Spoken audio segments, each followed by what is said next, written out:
అనగనగా ఒక అందమైన అడవి. ఆ అడవిలో ఒక బుజ్జి కుందేలుండేది. అది చాలా అమాయకమైంది.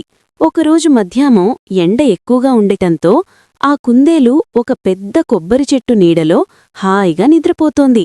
అంతలో హఠాత్తుగా ఎక్కడినుంచో ఢబేం అని ఒక పెద్ద శబ్దం వినిపించింది. ఆ శబ్దానికి కుందేలు ఉలిక్కిపడి లేచింది. భయంతో దాని గుండె గడగడలాడిపోయింది. కళ్ళు నలుపుకుంటూ చుట్టూ చూసింది కాని ఏమీ కనిపించలేదు. దాంతో ఆ కుందేలు ఏమాత్రం ఆలోచించకుండా, అమ్మో, ఆకాశం విరిగి కిందపడిపోతోంది, పరుగో పరుగు అని గట్టిగా అరుస్తూ ప్రాణాల అరచేతిలో పెట్టుకుని పరిగెత్తడం మొదలుపెట్టింది. అలా పరిగెడుతుంటే దానికొక జింక ఎదురైంది.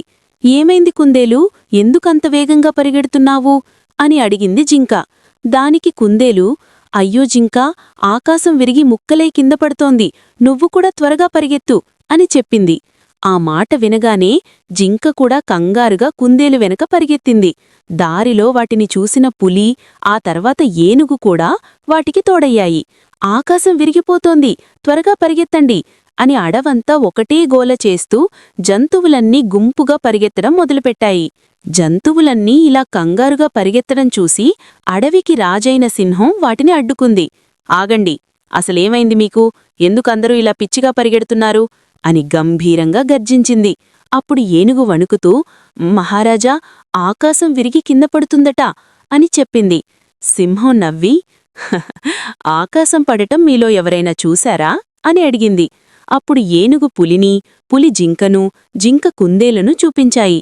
చివరికి కుందేలు భయంభయంగా ముందుకు వచ్చి, మహారాజా, నేను కొబ్బరి చెట్టు కింద నిద్రపోతున్నప్పుడు పెద్ద శబ్దం వచ్చింది, అందుకే అలా అన్నాను అని చెప్పింది. అప్పుడు సింహం అందర్నీ తీసుకుని ఆ కొబ్బరి చెట్టు దగ్గరికి వెళ్ళింది. అక్కడ ఏముందో తెలుసా?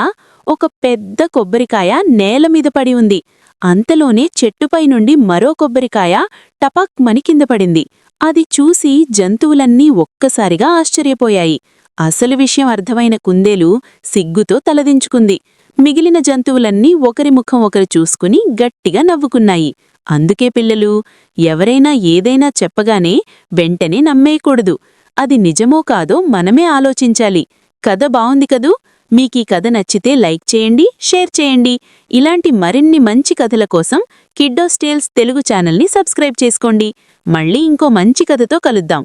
బై బై పిల్లలు.